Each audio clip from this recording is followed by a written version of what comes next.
सिंह वकील साहब के सानिध्य में उस लड़ाई को लड़ रहे हैं।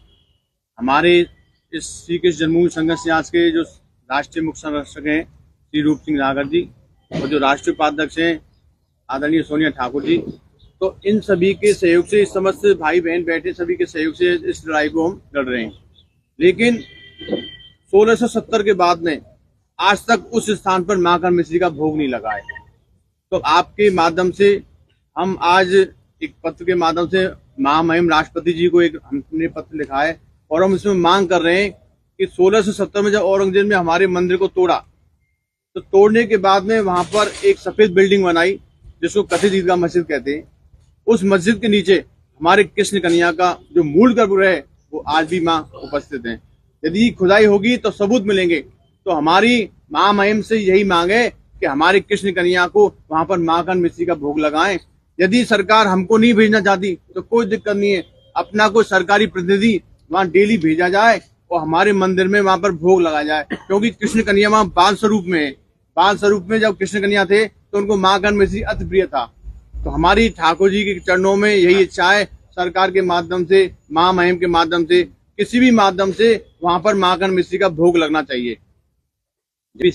आदरणीय दिलेश फलारी जी जो श्री कृष्ण जन्मभूमि संघर्ष न्यास के अध्यक्ष हैं, आदरणीय सोनिया ठाकुर जी जो उपाध्यक्ष हैं और आदरणीय केपी सिंह जी, अभी इनके बारे में बोल तो गए, बताया नहीं है, सुप्रीम कोर्ट के बहुत सीनियर एडवोकेट है, सबसे बड़े बड़े केसेस बड़ी चर्चा में रहे हैं। प्लस इस केस को बिना फीस के हाई कोर्ट और सुप्रीम कोर्ट में और दूसरी जगह भी लड़ रहे हैं और अपने खर्चे पे जाते आते हैं पूरी तरह से करके सनातन धर्म को ये बहुत बड़ी अपना दान दे रहे हैं। और सारे जितने मेरे भाई आए हुए हैं, कई लोग हैं और शर्मा जी हैं, अपने ये बैठे धर्मवीर जी ने, हमने 7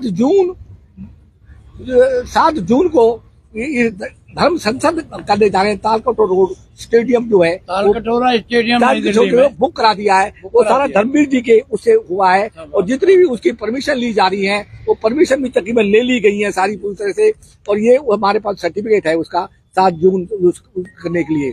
तो हम ये वहाँ करने जा रहे हैं। उससे पहले हमारा जो प्रोग्राम है, हमारा जो वो है कि अभी बताया फलारी जी ने, अब केपी सिंह जी ने बताया कि कृष्ण जन्मभूमि जो मथुरा की जगह है जहाँ ईदगाह, शाही ईदगाह बनाई हुई है, वहाँ मस्जिद नहीं है, वो अनऑथराइज है, वहाँ हमारे कृष्ण भगवान, हिंदुओं के कृष्ण भगवान का जन्म स्थान है। हमने उनसे प्रार्थना करना है कि आप प्यार से या तो जगह छोड़ दो ताकि आपस में भाईचारा बना रहे। तुम भी तो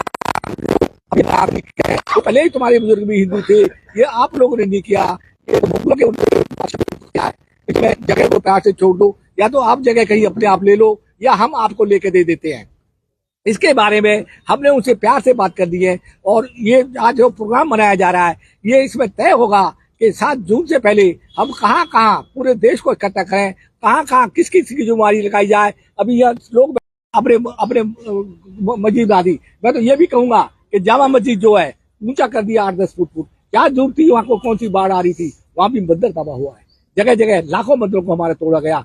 अगर हम हमारे आजाद हो गए, हम अपनी चीज मांगते हैं तो बुरा तो नहीं करते, हम चाहते तुम भी बनाओ, तुम भी नागरिक हो, यहाँ बना लो मस्जिद, जहाँ अलग बना लो, लेकिन ऐसी जगह छोड़ दो जहाँ हिंदुओं का जो जुड़ी हुई है हमारे भगवानों का या हमारे मंदिरों को तोड़ा गया, उन सारे मंदिरों को छोड़ो और सारे करो कहीं बना लो, तुम भी नागरिक, हमें कोई इतराज नहीं है, तो तुम्हारा हक है। और जितना भी इनको भी पूरी तरह से हक दिया जा रहा है, जो चाहे वो गैस सिलेंडर हो, मकान हो, कोई चीज हो, सबका बराबर किया जा रहा है। तो क्यों आपस में ऐसे तमाशा किया जा रहा है? तो सबसे हमारी रिक्वेस्ट यही है कि सब आप जगह जगह कराओ, अपने पूरे देश में ये बात फैलाओ कि भाई हिंदू जो है एक हो जाओ, एकता लाओ, ताकि हमें।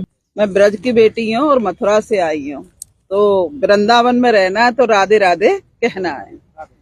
आप सबको जय श्री कृष्णा, राधे राधे। मेरे शुभचिंतक भाई बहनें सब बैठे हैं, जय श्री कृष्णा जी सबके लिए। पहले तो मेरे सभी मीडिया कर्मियों को बहुत बहुत धन्यवाद, क्योंकि आपके बगैर हम नहीं और हमारे बगैर आप नहीं। इधर मेरे पूजनीय बाबूजी, मेरे पिताजी से भी बड़े हैं, पिता तुल्य बाबूजी रूप सिंह नागर जी, जो इस जन्मभूमि न्यास के जब से संरक्षक बने हैं, बढ़ चढ़ के रोजाना सभी हिंदुओं को इकट्ठा कर रहे हैं और मेरे हिसाब से लाखों पोस्ट इंटरनेट पे, देश विदेश सब जगह से जोड़ दिए हैं बाबूजी ने। हमारे फलारी महाराज वो ब्रज से हैं, मथुरा से, तो मेरे बड़े भाई हैं, उनके लिए बहुत बहुत स्वागत, अभिनंदन। और मेरे सुप्रीम कोर्ट से ठाकुर एपी सिंह बड़े भैया, जो आज तक किसी केस में फीस नहीं लेते, मैं भैया का बहुत बहुत अभिनंदन और स्वागत करती हूँ प्रेस कॉन्फ्रेंस में। और मुद्दे की बात रखती हूँ आपके सामने। 7 जून को जो हमारा प्रोग्राम होने जा रहा है उसमें 7,000 लोग आते हैं, मगर मुझे ऐसा लग रहा है कि 15,000 क्रॉस करेंगे, क्योंकि उसमें धीरेन्द्र शास्त्री जी भी हमने बुलाए हैं। बड़ा प्रोग्राम है और वो सनातन धर्म के लिए कर रहे हैं। सनातन धर्म इकट्ठा हो, क्योंकि आप लोग भी मीडिया से हैं, तो आज की डेट में सभी लोग अपने धर्म को इकट्ठा करने में लगे हुए हैं और करना भी चाहिए।